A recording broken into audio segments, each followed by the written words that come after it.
Hello everybody and welcome to this Top 5 Games of PAX East 2017 list.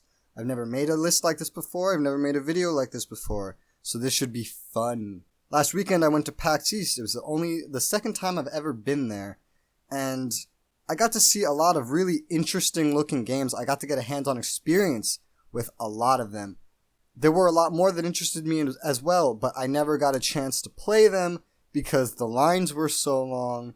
And yeah, for this list, I'm only going to be talking about games that I got to have a hands-on experience with or talk extensively with the developers about. At number 5, we have the only one on this list that I actually didn't get to play myself, but it looks and sounded amazing to me, is Space Wars: Interstellar Empires. Basically, I saw this game and one of the developers walks up to me and says, "Did you like turn-based strategy games? Do you like MMOs? Well, we have a game for you." It was actually kind of funny because he was trying to be very dramatic about it. He had a big smile on his face. Basically, Space Wars: Interstellar Empires is a turn-based strategy game and an MMO, if you didn't get that already. Now, I was very confused about how you do something like that. Basically, you play as one ship in one of 4 factions that you pick, all of which I believe are at war with each other consistently, round the clock. The way movement and combat works is turns happen, and every player has about a minute to make a turn. There's a giant galaxy divided into little sectors, which are more like, little maps in which you do things. The 4 different factions have to fight over these sectors to gain resources and power and all that neat stuff. It looks really interesting. There's a host of abilities you can use. There's a whole bunch of different ships and ship types that you can buy as well. You have to level them up too. This is going to be a free-to-play game, a free-to-play MMO, very unique one at that, I think you might already agree. And so, of course, it's going to have some sort of microtransactions. These microtransactions, I have been shown them by the developers actually, they're all cosmetic at the moment. You can purchase ships, for example, with a premium currency so that you don't have to do it with an in-game currency. But you're not really buying that ship specifically. That's not the point of it. It's to get that skin of a ship. You're buying a skin for a ship. It does give you the ship as well, but you have to unlock it first. You can't just jump into this game and then pay for a very good ship and then just start messing people up right off the bat. No, you have to play the game with smaller ships and you have to level up like a normal person. This is not a pay-to-win game in its current state, and hopefully will not be at release. This game was just so unique, and I've never seen anything like this done before, so I had to put it on this list. They have an open beta running for it right now, I believe. You can go to www.spacewars.com and try to sign up for the beta. And in it, they have 2 playable factions already, which I believe are Sol Imperial Worlds and the Janari or something. Anyway, this is just a really interesting game, and I think it's really worth checking out. They don't have a Kickstarter or anything. This is a game already in development that's going to come out, and I really think you should check it out. In number 4, we have Forged of Blood. Now, this is a game I really didn't know if I should include or not, based on my experiences with the demo at PAX, but it's just such an interesting game, I have to. The development team is almost entirely from Indonesia, I believe, and they have a Kickstarter running right now, basically. The game is already funded. I just want to start by saying this. The game is already funded, but they do have a Kickstarter running, which I will link you to below if you want to find out more about the game or maybe back it, to raise extra money for the game. This is in order to add additional features to the game that they think would help make the game better. Forged of Blood is another turn-based strategy game. I promise I'll try not to make this all strategy. But it has a lot of RPG features to it that make it seem very unique, and the actual tactical combat in it is something unlike anything I'm used to seeing. Basically, you get a squad of characters that you control that I believe are pretty persistent. It's a very narrative-driven game.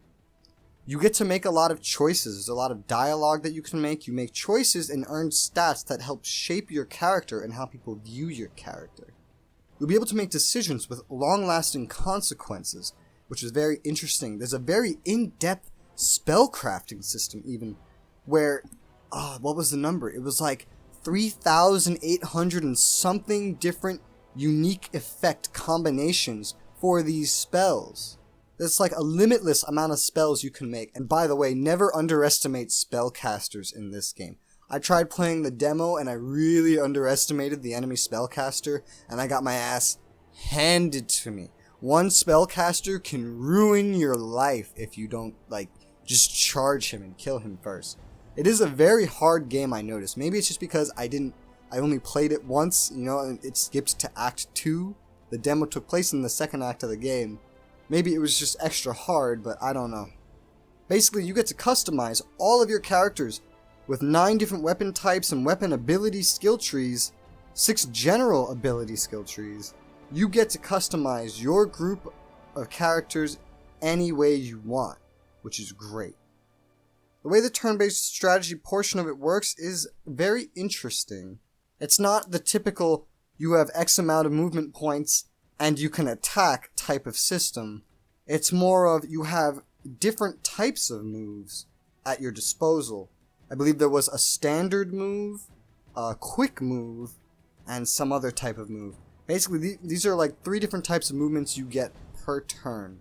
Your quick move is something that will pretty much only let you move like one space. It's really good if you want to readjust. Your standard move is what you'd expect for movement points, just move. The third thing I believe was an attack, but you can sacrifice that attack in order to move further. All the different weapon types help make all these different classes that are very interesting and very capable of being used strategically. It's a really interesting game, and if you're a fan of turn-based strategy and you don't want an MMO of it, like number 5 is, then I think you should maybe check out this game. Again, I'll leave the Kickstarter link in the description below. In third place, this was the hardest thing, I think, for me to pick. Basically, there was this one development studio there called Iceberg Interactive, and they had a lot of great games, They had this amazing deal where you could get 3 of their games for $35, so I just kind of had to.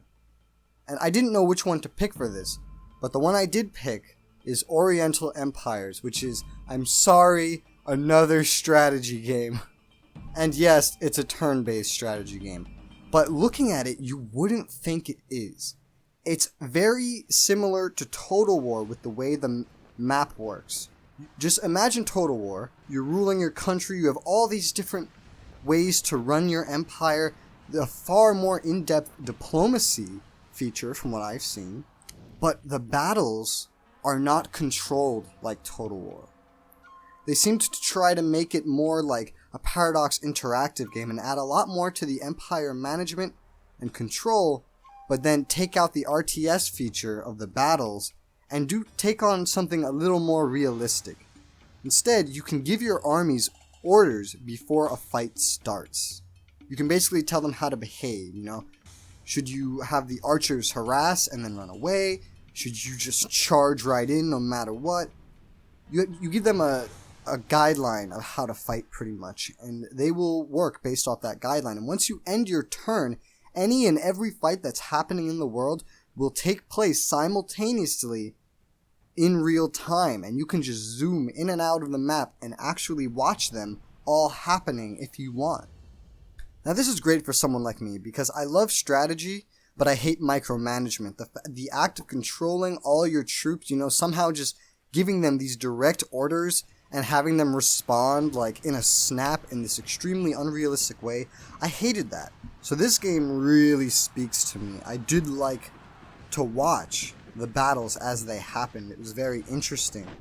And the goal of the game is to, basically take over the world, like in any of these games. But more specifically, what they say you have to do is that you have to develop your culture with the aim of becoming the universally recognized son of heaven and ruler of the world. I have no idea what that means, and I didn't ask in my 30-minute conversation with one of the developers. Basically, if you like Paradox games, or you're a fan of Total War and really enjoy the empire management of it, not so much the RTS battles, Oriental Empires is a very good game for you to check out. Number 2, we have Divinity: Original Sin 2. This is a game I had to include here, just based on what it is. I never got to play Divinity Original Sin, but I have watched extensively, and I really do want to play Divinity Original Sin. I've played every other Divinity game in existence, though. This is a game that's revolutionary in bringing back, I think, the old Baldur's Gate type of gameplay. What's amazing is this allows you to bring other characters in it with you. In the original Divinity Sin, you had 2 characters. With this game, they're trying to make it feel a lot more like a pen and paper RPG by allowing you to play with 4 total players. You can have a full party, and everyone can do whatever they want to do. People don't have to stick around each other. Maybe you don't like each other. You can go off and do different quests in the same game world. You're not limited. It's amazing. Everything on paper sounds really awesome about this game. They have a whole bunch of different races you can play as. They have origin stories for a lot of them. The game lets you create your own character if you want, or you could pick one of the predetermined ones for a special extra amount of story. My experience with it wasn't actually very good, though. And I'm really sorry that this is also a turn-based strategy game. I'm so sorry. They were all so good. I promise the next one won't be. My experience with this game at PAX was actually one of the worst experiences I've ever had with a game at PAX. First off, when I was in line and I was talking to them and I asked, yeah, are you selling anything? I would love to pick this game up here, because a lot of developers are selling their game here, whether on some sort of deal or not, I asked. And the guy just kind of looked at me like I was crazy, and he was very derogatory in his tone. He was like, no, we don't have any sales here. He didn't even work for the company. He was a volunteer they got out of their Kickstarter backers. So that was really, really annoying. There was another lady who was a volunteer towards the beginning of the line who was very nice and was telling me all about the game, so she kind of made up for him. But then when I got into the game, it didn't really get much better. First off, they don't really give you a tutorial to teach you how to play this for the 20-minute demo that they give you. There's supposed to be little pop-ups teaching you how to play, but someone had disabled them on my machine, so I had no idea what I was doing for any of it. I tried to use common sense, and I did get a little bit of the way in, but I couldn't figure out how to put away my weapon for a good 10 minutes, so all of the NPCs in town were just screaming at me to put my weapons away. One NPC even attacked me for it, and I finally figured it out after pressing every single button on the keyboard how to put it away, but then I only had 2 minutes left in my demo, so I couldn't really enjoy this. Overall, though, this is an RPG that I'm really excited for, and now let's just take a big step away from turn-based strategy games, because I know you're sick of me talking about them by now. In number 1, we have Chronicles of Illyria. This is an MMORPG that's looking to change everything about MMOs. Remember what World of Warcraft did a long time ago? They looked at every other MMO, they saw what people liked about them, what people didn't like about them, and then they made their own MMO. And look how that went. It's the most popular MMORPG to ever exist. Now, I'm not saying this is going to be a World of Warcraft killer. It's almost definitely not going to be. But this has the potential to completely change how people look at MMORPGs and how developers approach MMORPGs in the future. This is the game that I spent most of my time at PAX. I spent it at the booth, hanging out with the developers, talking to the developers, talking to the community. It was all very exciting. A lot of amazing things happened. Basically, though, this game does a lot of things differently. It completely scraps quest hubs. It gets rid of leveling. It gets rid of gear levels. It takes a much more realistic approach to everything, and it gets rid of the fantasy vibes of elves and dwarves and just replaces it all with much more realistic things. It has skill-based action combat, which of course will be influenced on, whether or not you have a sword made by the best blacksmith in the world, who is going to be a player, by the way, or the worst blacksmith in the world, who might just be a really bad player or an NPC. There's a lot of things you can do in this game. You can learn a craft. You can master that craft with mini-games that help those crafts, except for like architecture, which actually has a building system very similar to what you have in The Sims when you're building a house and putting things in it. Every kingdom, every duchy, every county, every town is run by a player. Every establishment is run by a player. If you want to run a tavern, you can run a tavern. If you want to run a town, you can run a town. You just have to work your way up to it, or buy the count package when you're backing the game early, which you can do on its website. I'll leave a link in the description below. Questing is not some trivial, repetitive thing where you get to save someone from a cave, and then watch another player run in and do the same thing right after you, and watch the same NPC respawn over and over and over and over and get saved. It's not that drudgerous bullshit anymore. No, with Chronicles of Illyria, it's all unique. When your character is born, they're born with a destiny which will determine some of the encounters you'll get. For example, maybe you're destined to find someone in an avalanche. That doesn't mean that someone's going to find you and tell you about an avalanche. That doesn't mean an avalanche is going to happen in the middle of the forest while you're walking around. That means you have to actually go somewhere where avalanches are possible, and they can happen without any of this destiny stuff. And then if you go there, there's a very high chance that you will find someone that gets trapped in an avalanche, a unique NPC that lives in the world. And then you get to choose what you want to do. You can kill them and take all their stuff. You can save them. And whatever you do influences the world. That NPC might have a family. It might be providing for its family. If you kill it, that family might starve. If you save it, it'll go back to work. You might find that NPC in a nearby city. Players with their duchies and everything, they're already making laws. It's completely player-driven economy. I don't know if any of you are familiar with Life is Feudal, but just imagine that. But the developers are actually involved in how the game runs. They're constantly going to add new things to it. Not like content.